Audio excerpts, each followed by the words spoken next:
Bonjour, bienvenue sur Browsy Safety, notre chronique sur la cybersécurité et la protection des données. Je suis actuellement avec Olivier Rossignol, le responsable communication du contrôleur européen de la protection des données. Et nous allons voir comment est-ce qu'une entreprise peut démontrer qu'elle respecte le RGPD, le Règlement général sur la protection des données. Bonjour Olivier. Bonjour Jules et bienvenue. Merci. Peux-tu nous expliquer le principe de responsabilité ou de responsabilisation ? Voilà, je pense que responsabilisation en français est plus correct. Oui. Le terme en anglais, c'est accountability. Oui. La différence, c'est qu'un responsable de traitement a un devoir de responsabilité. Mais au-delà, responsabilisation, c'est vraiment la démarche intellectuelle de processus qui permet de montrer qu'on est responsable. D'accord. Et donc, en gros, c'est un principe qui a été créé par le Règlement général sur la protection des données, donc le RGPD, Oui. et qui permet à une entreprise de prouver dès le départ qu'elle a intégré la protection des données personnelles dès la conception, Oui. qu'elle peut le documenter Oui. et qu'elle peut le démontrer. D'accord. Et quels sont les codes de conduite dans le cadre du RGPD ? Alors, dans le principe de responsabilisation, il y a plusieurs manières de montrer qu'on est responsable dans le traitement de données. Oui. Le premier, par exemple, c'est de faire des études d'impact. Oui. Le deuxième, c'est de prendre la protection des données personnelles en compte dès la conception Oui. d'un système, d'un traitement de données. Oui. Tu as parlé de code de conduite, Oui.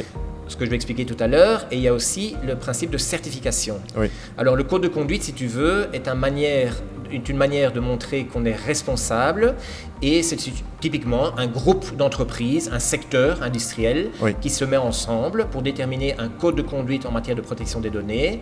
Je suis une société, je m'y engage, donc je rejoins ce code de conduite et ça m'aidera, si tu veux, à démontrer que je prends en compte la protection des données de manière très sérieuse. D'accord. Un code de conduite doit être validé par une autorité de protection des données.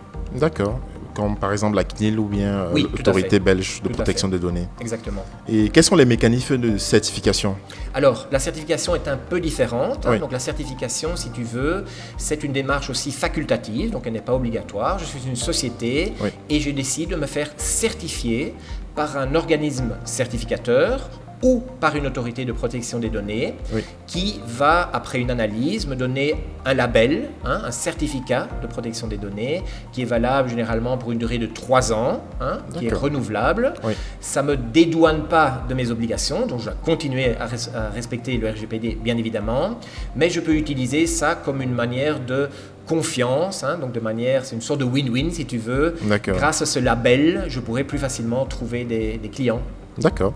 Et donc, par exemple, vous avez parlé tout à l'heure de l'étude d'impact. Oui. Que signifie une étude d'impact ? Alors une étude d'impact est un mécanisme aussi de responsabilisation, puisque en tant que responsable de traitement, à partir du moment où, avant d'introduire un nouveau système, j'étudie l'impact qu'il va avoir sur la vie privée et sur la protection des données personnelles, justement, j'augmente, je dirais, mes chances de mieux respecter les principes et de mettre en place un système qui soit respectueux des données personnelles des utilisateurs. Donc, c'est facultatif une étude d'impact ou c'est obligatoire ? Alors, ce n'est pas obligatoire en tant que tel, Oui. mais c'est sérieusement conseillé. Pourquoi ? D'accord. Parce que ça va éclairer les risques, les dangers d'un système que je mettrai en place. Oui. Et de là, l'importance d'avoir un délégué à la protection des données qui va m'aider à analyser les résultats de l'étude d'impact. Une dernière question. Quand il y a une violation de données au sein d'une organisation, qu'est-ce qu'il faut faire premièrement ? Il faut notifier l'autorité nationale ? Oui, alors tout à fait, ça c'est important. À partir Oui. du moment où il y a une violation des données personnelles, il Oui. est très important de notifier très rapidement l'autorité de protection des données, de prendre les mesures de sécurité immédiates qui s'imposent, Oui. et troisièmement, d'informer les personnes concernées Tout à fait. que quelles données, quand, par qui, pendant combien de temps leurs données ont été accessibles. D'accord. Merci beaucoup. Je t'en prie, Jules.